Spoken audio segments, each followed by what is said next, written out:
What up, what up, what up? How are y'all doing? I'm doing great as usual. It's Saturday. UK boxing is back. In the US, boxing is back tonight as well. And we are just looking back on these afternoon fights if you're on the East Coast. The Matchroom, Sky Sports, DAZN fight card. Now, just like last week with Matchroom, this fight card was unbelievable. And this type of card is the reason why I think eventually, if Matchroom has the funding between Sky Sports and DAZN, this is a type of card that can make Matchroom eventually take over ESPN and take over PBC. I mean, these past 2 weeks, the fight cards have been unbelievable. Now, in my mind, a lot of people don't know every single boxer out there. I follow the sport all the time, and I even don't know every boxer out there. But when you tune into a fight card, I would rather see two guys that I have no clue about. I don't know them. I'd rather see two guys in a 50-50 even fight. And for some reason, besides one or two here and there, Matchroom get that. Matchroom understands that fans want to see good fights, no matter if they know the fighters or not, no matter if they follow the fighters or not. And this is why I believe that Matchroom eventually, as long as the budget and everything goes right according to plan, they will eventually take over. Now, what I mean by that is, so the UK card just got over on the East Coast in the United States. Every fight except one was a 50-50 fight. The whole card was crazy. And I'm going to talk about that card here in a second. But when I'm comparing Matchroom to other cards, for example, if we look at tonight, if we look at Showtime and their card tonight, I'm going to point out the differences between the two cards. Now, Showtime, PBC, Fox, I believe they look at it and go, as long as we have big names on the card, people will tune in. And they're probably right. They've been in this business and they know what they're doing. But eventually that wears thin on fans. Like tonight, on the Showtime card, we got Robert Easter Jr. versus Ryan Martin. I know who Robert Easter Jr. is, just like 100% of the boxing world. Maybe even some casual fans, because he fought Mikey Garcia. Well, he's fighting Ryan Martin. You want to know the odds on that fight? Robert Easter Jr. is favored $1,110. So according to Las Vegas, that's a complete mismatch, right? We go down the card to Adrian Broner. People are going to tune in to see Adrian Broner. They want to see what he's all about. It's been 2 years. Well, Adrian Broner is fighting an undefeated guy named Santiago. Broner is favored minus 925. The only close fight, really, what we got on this card is Brazil versus Otto Wallen. So there's a difference between the two different philosophies as far as selling fights or getting people to tune in. Big names up against absolute mismatches that the public knows who's going to win. Or you got Matchroom, who throws a bunch of guys on the card that you don't know, because a lot of us live in the United States, so we don't keep up with the UK fighters. I do. But, so you got big names against weak competition, or you got people who don't recognize fighting in 50-50 fights. Now, what would you rather have? Would you rather tune in to see Adrian Broner, who you haven't seen in 2 years, fighting someone I don't know, I've been one favorite. Like, I'd rather see people fight that I don't know, but there be good competition, good fights. So that's my rant on that. But this video, I wanted to look back on the UK card and go through everything because, I mean, it was just an unbelievable card. And if you're new to this channel, sometimes when I know I'm going to do a video on certain things, I get my little notepad. I take notes on everything. I mean, I got notes for days. It's just crazy. It's crazy. But I just want to make sure that I touch on things to inform you guys. Because as boxing fans, sometimes you don't have the opportunity to keep up with every little thing. Especially on pay-per-view fights. Sometimes they're just too expensive. Or you're busy. Or you got a party. Whatever the case may be. So I like to take notes and keep people informed. So the first fight that I saw, I believe it was the first fight, but I had things to do this afternoon, was Gil versus Juarez. Now, this was a hell of a fight. I don't know who Juarez is. I know who Jordan Gill is. He's a younger fighter in the 147 division that they're trying to build up in the UK. He's coached by Dave Caldwell. And that fight went to a decision. And Jordan Gill won. But throughout the fight, I took some notes on Jordan Gill. And in the 5th or 6th round, is what I put, he got in trouble a little bit. He got clipped. And the reason why Jordan Gill was having trouble with this Juarez guy, who is a journeyman. I don't know, he had 29 fights. He's lost 9 or 10, something like that. A lot of knockouts, though. So this was a step up for Gill. And the thing I noticed about Gill is that he would let Juarez back him up. And when he got to the ropes, then Gill would fight back. And then he'd throw, a couple combinations, and then he'd try to spin out. Well, in the midst of doing that, he was getting caught a bunch of times.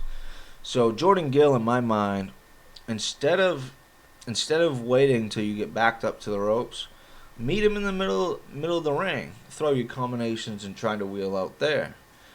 Because once you're up against the ropes, if you get pinned, you have nowhere to go. If you hold your ground and stay in the center of the ring, you have a lot more exits that you can take. Straight back, left or right. When you're up against the ropes, you only got left or right. You can't go straight back. So that was the main thing I took from the Jordan Gill fight. And, yeah, my notes here says, he just had poor spacing throughout the ring. But he's a young fighter. He's with David Caldwell. Caldwell is a good trainer. So I believe that they'll look at that fight and definitely make some adjustments. Because Jordan Gill is a skilled fighter. But once he learns to get his spacing and knows his way around the ring, he's going to improve that much more. So, but it was a good fight. I didn't score that one. I didn't start scoring fights until the Robbie Davis Jr. fight. But, so yeah, Gill won that in a decision, which he should have. So that was the right man won that fight. And then we had the debut of Johnny Fisher against Matt Gordon. Now, this is a debut fight. So when I was talking earlier about, I'd rather see two guys that I didn't know, but being a 50-50 fight, this is the one fight that you got to give matchroom a little bit of slack on, because it's his debut. So you got to find him a guy that he can beat up on, and that's exactly what happened. Johnny Fisher, Matt Gordon. In 2020, Matt Gordon had 4 fights. He's lost all 4 fights.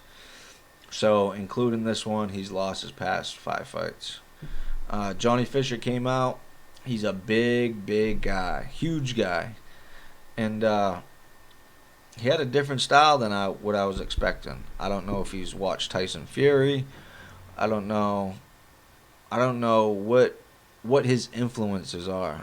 But he was kind of in a soft soft shoulder roll stance, but very loose with his lead hand, up and down in the shoulder roll. But you could tell right away that he had a lot of power. I mean, he stopped Matt Gordon in the first round. But the thing that stood out to me with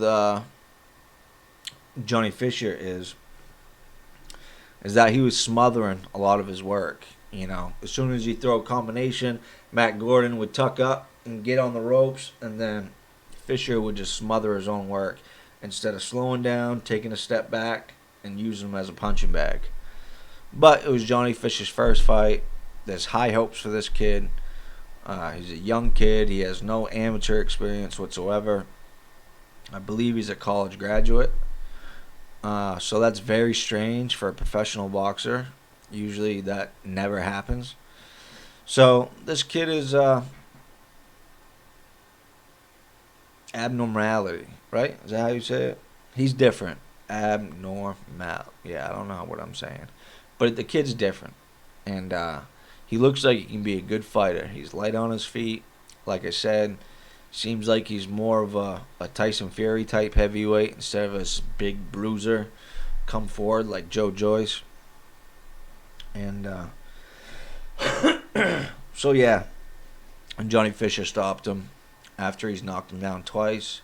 In the fight, Matt Gordon stood up after the second knockdown, beat the count, but once the referee looked in his eyes, he said, yeah, no more. Fight's over. Congratulations, Johnny Fisher. 1-0, pro debut. Looked pretty good. He's got some things to tighten up on, but it's his first fight. You got to give him a break, just like you got to give matchroom a break. You know, you got to give him a fighter that is there pretty much to get beat up on. If you know boxing, that's how it goes. So, the next fight up, Robbie Davis Jr. versus Gabrielle Valenzuela. Now, once again, don't know the Valenzuela guy. I know Robbie Davis Jr. Robbie Davis Jr. might have been a little bit of a favorite. I didn't check the betting lines on this card. But when I take down notes, usually at the top I'll write down what I noticed right away. And what I noticed right away is that I'll just call him Gabrielle. Gabrielle didn't look phased at all. And this is the first fight I started scoring. And as the fight was playing out, I gave Gabrielle the first 3 rounds winning against Robbie Davis Jr. But during the fight, this is one thing I hate about certain referees because they all have their own styles. Well, I don't know the name of this referee, but he's one of them referees that will try to ref the fight from a distance. He won't tell the fighters to break. I mean, he won't jump in and break the fighters. He'll yell from a distance, you guys got to break clean, break, take a step back. Well, Gabriel don't speak English, and he sure as hell doesn't understand a deep accent from England.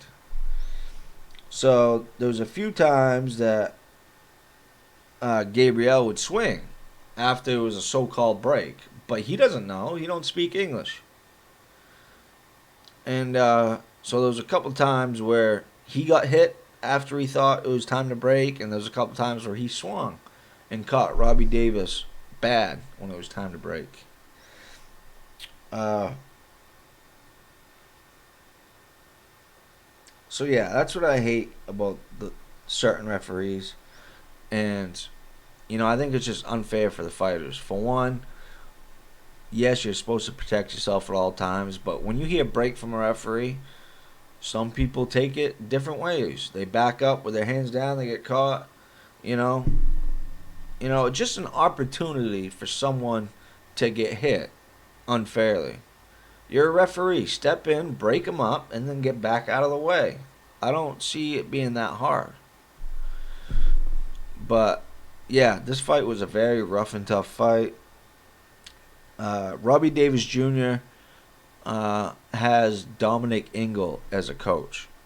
And Dominic Ingle is Billy Joe Saunders' ex-coach. He coaches Kid Galahad. He had Kell Brook for a while.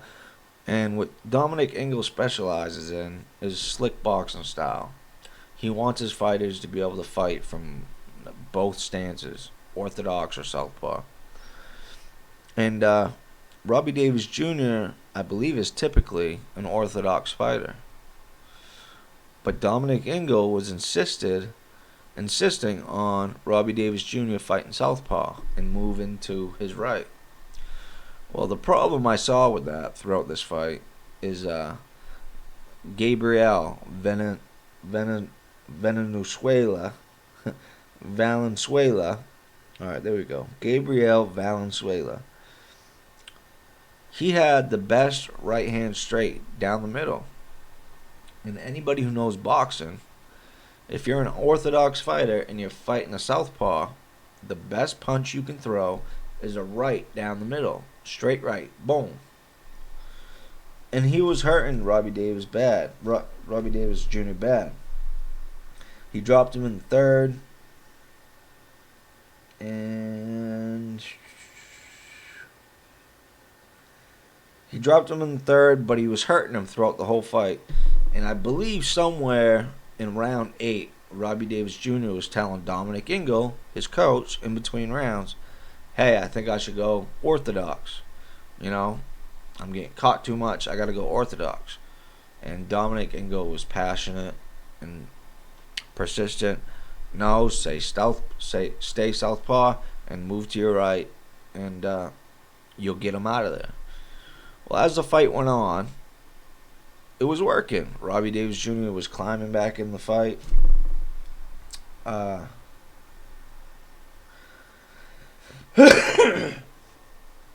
gave Robbie Davis Jr. 4 10-9 rounds.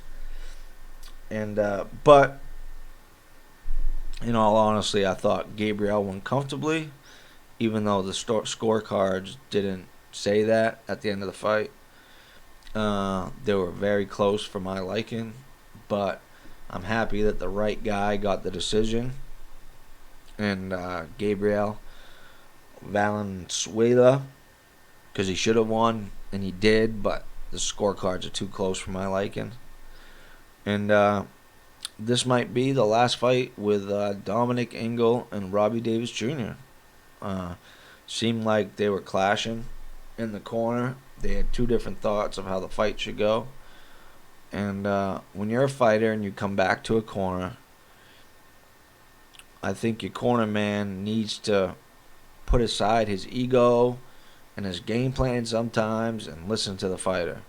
It seemed like Robbie Davis Jr. would have been more comfortable going back to the orthodox stance, and it probably would have saved him a little bit from getting caught with them right hands, straight right hands coming right down the middle.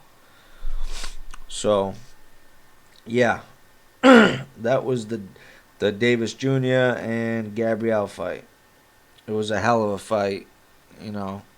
Robbie Davis Jr. was bleeding, but it was a close fight, and it was exciting to watch.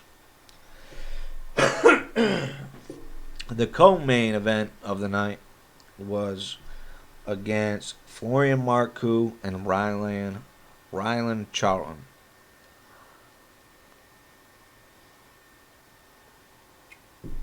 Most fight fans won't know these guys if you're from the USA, but they are both good fighters, but they're very novice fighters.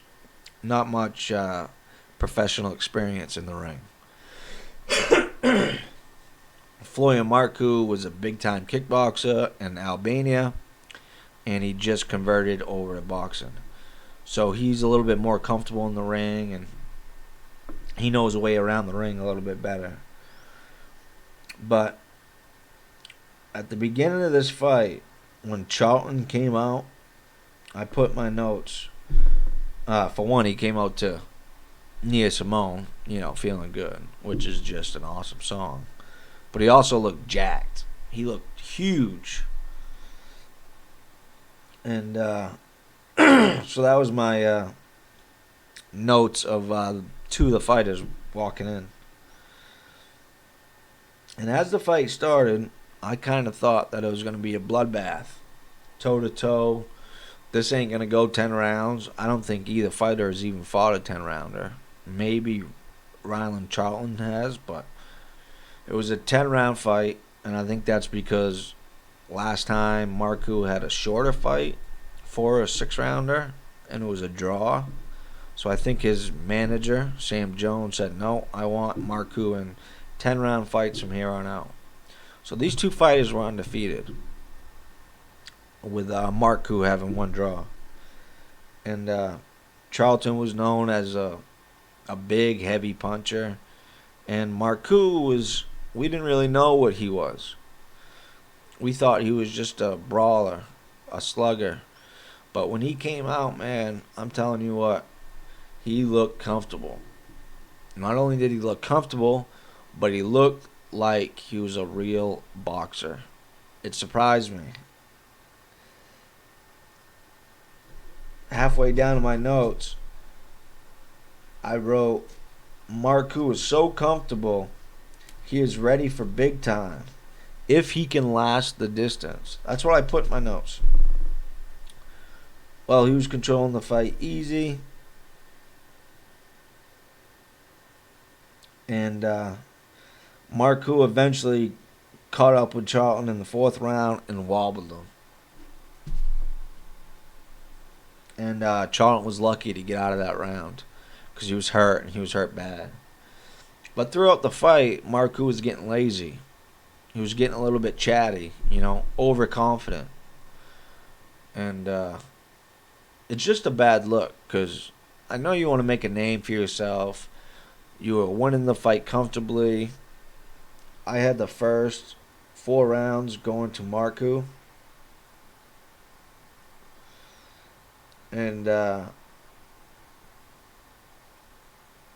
but Marku got lazy, he got comfortable, he got cocky. And you're 5-0. There's no reason to be cocky, Just fight and do what you were doing. Because before a certain round that I'm going to talk about, I thought Marku was ready to fight the big names in the division. I mean, not Porter and Errol Spence, but maybe the next tier down. That's how good he was looking against a guy who is very good and very strong. Well, he got too cocky, and then he got dropped. He got hit, and he went down. And after the fight, he said he wasn't hurt. But as soon as he went down and got knocked down, he didn't look the same. He was moving around a lot more than he was before. And I don't care what he said, he got hurt. The feet looked like they got tangled up a little bit. But you got hit by Charlton, who's a heavy puncher. He was hurt. I don't care what he says. But eventually, after Marku realized that he's got to stop screwing around, and I'm hoping his corner told him the same thing, because eventually he came out and stopped him. Charlton's corner had to throw in the towel because he was wobbled. He was all over the place. Both eyes were marked up. I mean, it was just a clinical beatdown, except for that one brain fart that he had and ended up getting knocked down. If he can turn that little cockiness and lapse of concentration out, this kid, I believe, can really go far in that welterweight division. He's comfortable in the ring, maybe too comfortable at some points, but if he gets a good trainer and he gets a stern talking to from his management and his promoter and his team and tells him to stop messing around, this kid can go very far. And he can go very far fast because he's an older boxer. Like I said, he was kickboxing in his early days. So maybe that's why he's so comfortable in the ring. But he's got to slow down with the mouthpiece a little bit because I really enjoy watching him fight, but I mean, if you're just going to talk shit the whole fight, I mean, that turns some fans off. Some fans like it, some fans don't. I don't mind it as long as you stay switched on. He didn't stay switched on. He ended up getting caught. He recovered good, and he ended up making the opponent's corner throw in the towel.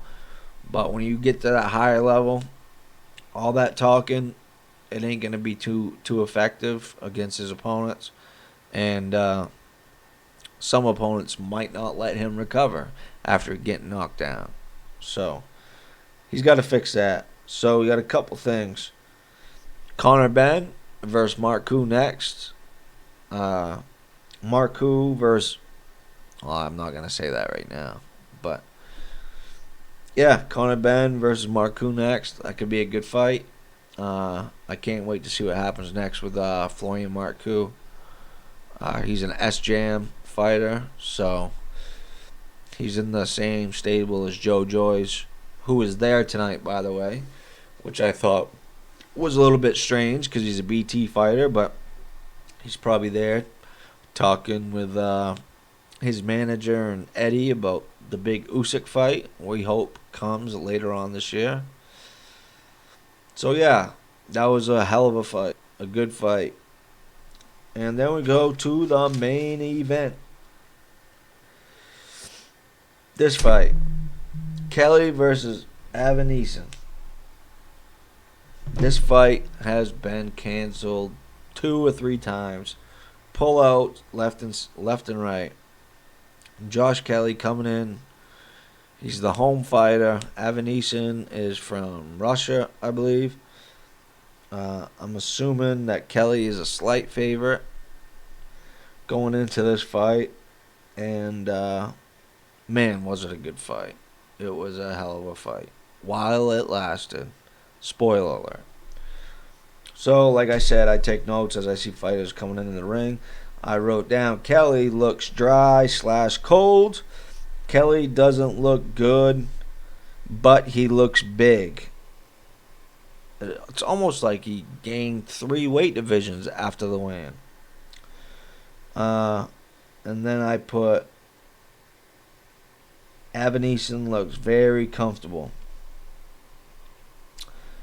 So yeah, the fight comes out. Kelly is a slick fighter. Avenison is a come-forward fighter. No BS type of fighter. And Kelly is more of coming from that amateur style, Olympic style, slick, in and out, point fighter. Butt can fight. Butt can really punch as well. But my notes here, I said after the first round, Kelly's right eye is already marked up and swelling. In round 2, both fighters get caught. Kelly is cut behind the head. And eventually, in the next couple rounds, he gets cut on his right eye. I scored this fight up until the stoppage. I had Kelly winning the first 2 rounds. I had Avenison coming back and winning the 3rd. Then I had Kelly winning the 4th. Avenison winning the 5th. Maybe I lost a round in there somewhere. But, man, it was a war. Avenison kept coming forward. Most fighters would have got discouraged because Josh Kelly was in there hitting and not getting hit. The cut behind Kelly's head came from an elbow on the inside. The referee was letting a lot going on in there.